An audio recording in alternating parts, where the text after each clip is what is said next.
What's up, guys? Ivan here with getivan.com, and we have a video uh, answering a Quora question. What does it mean when something is SEO friendly?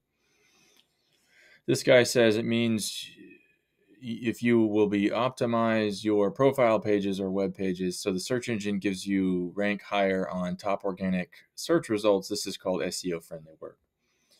So actually, there's a lot of duplicates for this question.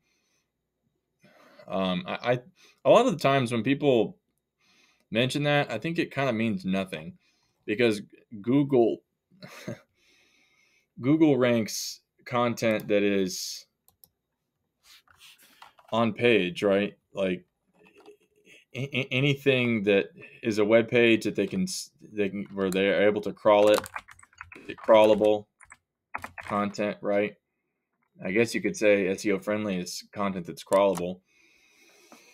Which might have something to do with server configuration. But for the most part, if you're finding a way to deploy a website, then it's likely that whatever you're deploying on is already pre-configured to be crawled by Google and other search engines, right? Something else might be robots text file, which allows maybe the Google crawler or whatever, or has certain instructions for how to crawl. Uh, Probably the most, if there is such a thing as being SEO friendly, probably well, crawlable certainly, but the the more direct thing that could be actionable would be having a sitemap.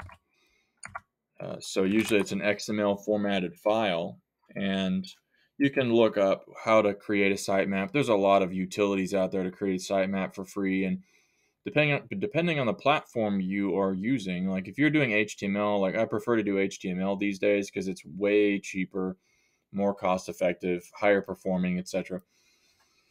And so with HTML, you have to have a way to actually create your own sitemaps, you know. And a sitemap is basically it's a file um, that here let's take a look at just let's take a look at my Tumblr syndicated sitemap because there's a lot more content in that one. So let's actually look at that real quick, and you guys can see if we click on this sitemap, it shows URLs that are structured in such a way in the XML file, which makes it easy for search engines like Google to quickly scan it and collect a full list of the URLs on the site. So it's way faster to scan the sitemap than it is to actually crawl individual pages, because every time you have to crawl the pages, then the whatever is being they're crawling with, they have to load the content, you know, for those pages every time. So it's not resource efficient in terms of bandwidth um, and DNS access for the URL and things like that to crawl the pages. They'll do it anyways, but it's much more efficient if they can crawl a page and then find a sitemap file, because then they'll go into that file and just grab the whole list of pages. And so that's probably the most direct thing you could do. You could create a sitemap for your website and then go into Google Search Console and submit that as the sitemap URL, and that way it gives instructions to the bot to just go directly to that page and collect the URLs. If there's any updates, it can detect if they see any new URLs in there, or the timestamp on when it was last modified, and then that can, pardon me, help Google to conserve resources and give cues for when to check pages again based on the timestamp inside the sitemap. So, pardon me, most content management systems like WordPress and maybe Webflow and some other major services would probably have automated systems for being able to do that on their websites.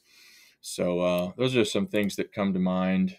Other than that, though, it doesn't really mean much of anything. It's really just, I think, about crawlability.